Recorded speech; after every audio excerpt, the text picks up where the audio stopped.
the hail your name, day by day.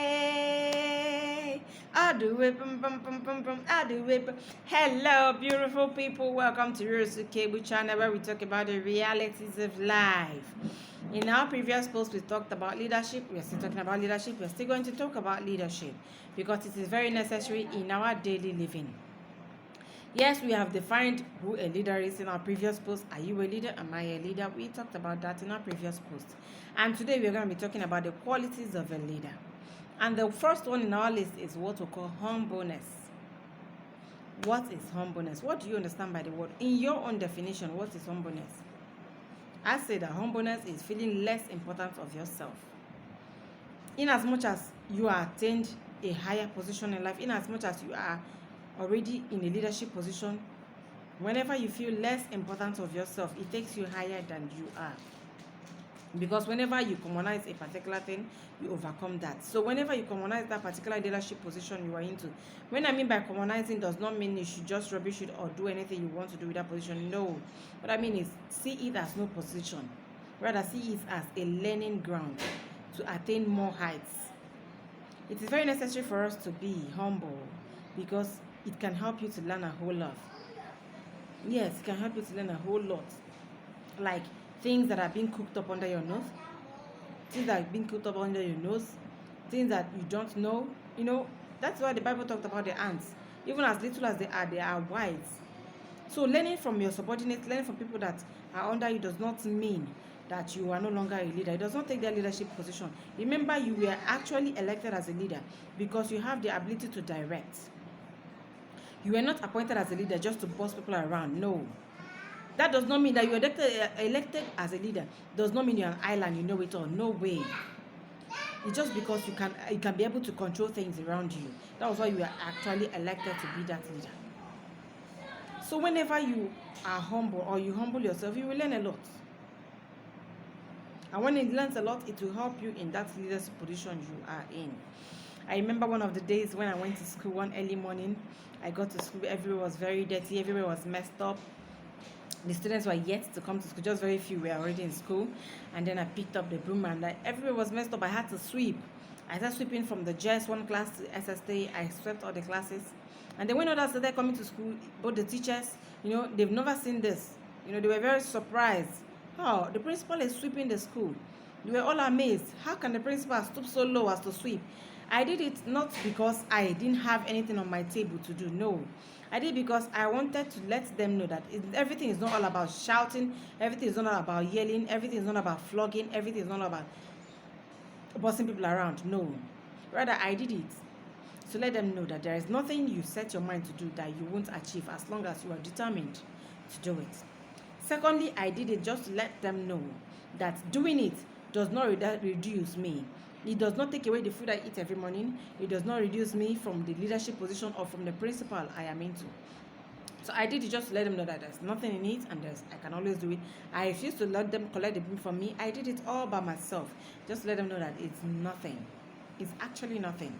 And then they were like, everybody was running around looking for a way to help out. It really instigated the staffs, the other teachers. It really instigated them to find one thing or the other to do. I inculcated something into them by doing it myself. So if you're a leader, you should be able to do something. Bring yourself down. Bring yourself low. Don't feel too important of yourself. Feel less important of yourself. Do that thing that people think you can't actually do. And see the reaction. See what comes out of it. Remember the case of Saul in the Bible. Saul was very young, handsome. But then there were very beautiful qualities in him that God found that made God to appoint him as a leader, the first king in the land of Israel. One of the qualities he had was humbleness. He was very, very humble. If he wasn't humble, he wouldn't have stooped very low to be discussing with his servant, their servant, his father's servant. He was discussing. I even took an advice from the servant. If he wasn't humble, he wouldn't have done that. A whole lot of us, because we have a servant, the servant, you think that the servant does not know anything. You think because you're a servant, you continue to be a servant. You think because that person is a servant, that person does not have anything upstairs. You think that because that person is a servant, they never do well. You think that person is a servant, you are a servant because you born to be a servant. No. The difference between you and that servant is opportunity, nothing else. The difference between you and that servant is what we call opportunity. Some of us, most especially we, the women, when we bring a house up into a house, a servant, so to say, we never bring them to our homes to feel like they are nobody, they can never do well. No, the way you treat them is very, very wrong because you feel they are less important. You feel they are nothing. You feel they can never amount to anything useful in life, but it is very wrong. It is a very wrong judgment. They are already traumatized. They are already passing through a whole lot because you are opportune. They are not. And because they are not opportune, that they came to your house to serve you, to do one thing or another for you, should be enough to instigate you to do something good for them, to be kind to them. Because as a child that they are, or as children that they are passing through a whole lot already.